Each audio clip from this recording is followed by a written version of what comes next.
나는 올해 72이고 이 나이에 다시 아이를 키우고 있다는 말을 어디 가서 쉽게 꺼내지도 못한 채 살고 있지만 이렇게 라디오에 사연을 보내는 이유는 더 이상 혼자서 이 감정들을 삼키며 버티는 게 너무 힘들어서다.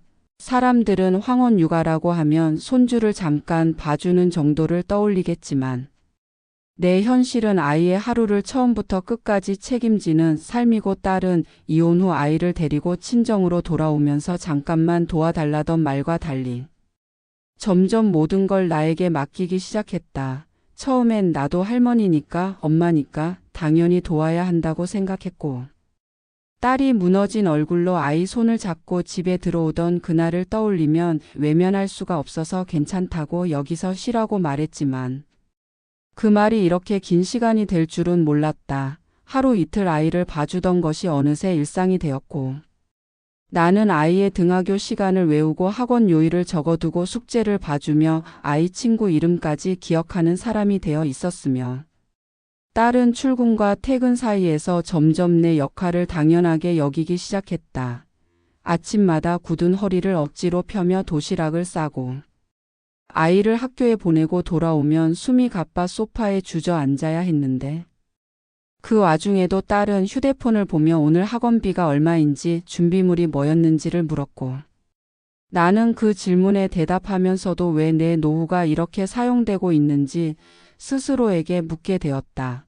나는 젊은 시절부터 가족을 위해 살았고 남편을 일찍 떠나보낸 뒤에도 혼자 벌어 혼자 아이를 키웠으며 딸이 굶지 않게 뒤처지지 않게 하기 위해 늘 한 발짝 더 움직였기에 딸은 내가 강한 사람이라고 믿는 것 같았지만 강하다는 건 아프지 않다는 뜻이 아니라 참고 견디는 데 익숙해졌다는 뜻일 뿐이라는 걸 딸은 몰랐다.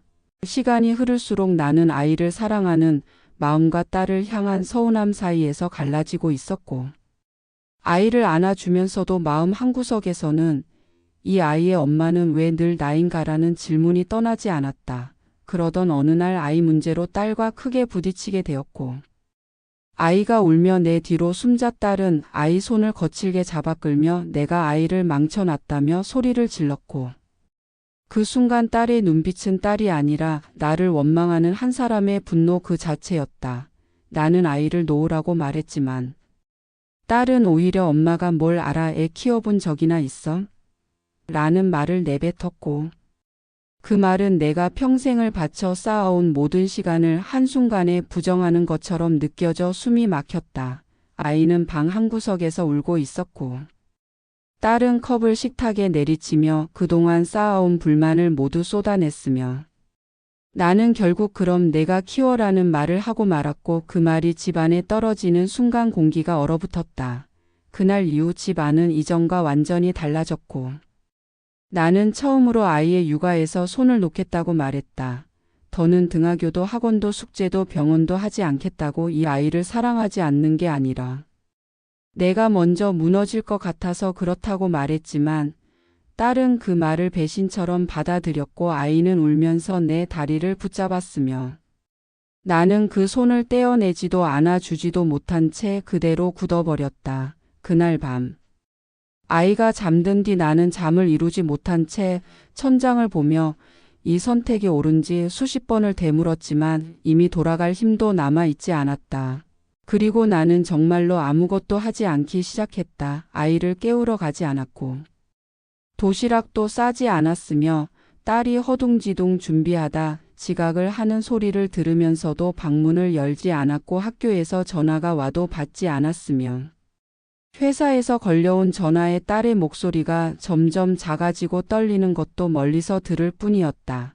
아이는 점점 예민해졌고 외할머니가 해주던 거잖아라는 말을 울면서 내뱉었으며 그 말을 들을 때마다 가슴이 찢어졌지만 나는 다시 나서지 않기 위해 손을 꽉 움켜쥐었다.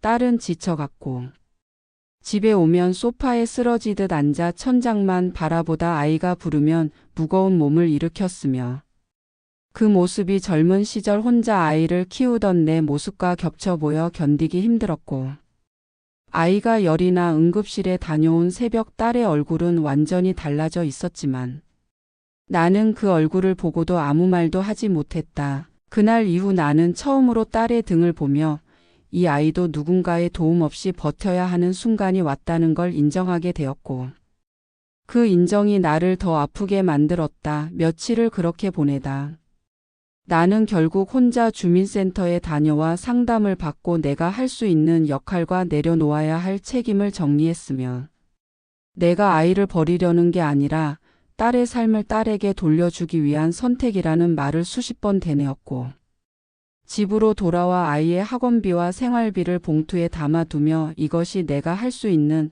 마지막 책임이라고 스스로를 설득했다. 그날 저녁 딸에게 앞으로는 내가 아이의 엄마 역할을 대신하지 않겠다고, 필요하면 외부 도움을 받으라고, 나는 죄책감으로 선택하지 않겠다고 말했으며, 딸은 울면서 왜 이렇게까지 하냐고 물었지만 나는 끝내 설명하지 않았다. 설명을 시작하는 순간 다시 예전으로 돌아갈 것 같았기 때문이다.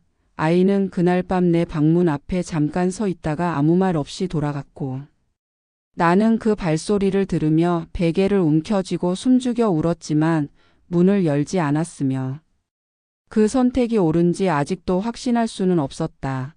시간이 흐르며 우리는 같은 집에 살지만 전혀 다른 거리에서 하루를 보내게 되었고, 나는 아침마다 내 방에서 조용히 하루를 시작하며, 아이는 조심스럽게 인사를 하고 딸은 더 이상 나에게 무엇도 요구하지 않으며, 집안은 편해졌다고 말할 수는 없지만 적어도 거짓 평온은 사라졌다. 밤이 되면 여전히 마음이 흔들리고 내가 너무 잔인한 어른이 된 건 아닌지 스스로를 책망하지만, 그럴 때마다 나는 내 손을 바라보며 더는 누군가의 인생을 대신 살아줄 수 없다는 사실을 받아들이려 애쓰고, 사랑은 희생으로만 증명되는 게 아니며 가족이라는 이유로 끝없이 버텨야 하는 것도 아니라는 걸 이제야 조금 알 것 같아 이렇게 사연을 보낸다. 이 이야기가 정답이라고 말할 수는 없지만 누군가에게는 내려놓는 용기가 살아남는 방법일 수도 있다는 걸, 그리고 늦은 나이에야 비로소 나 자신을 지키는 선택을 하게 된 한 엄마의 이야기로 남았으면 한다.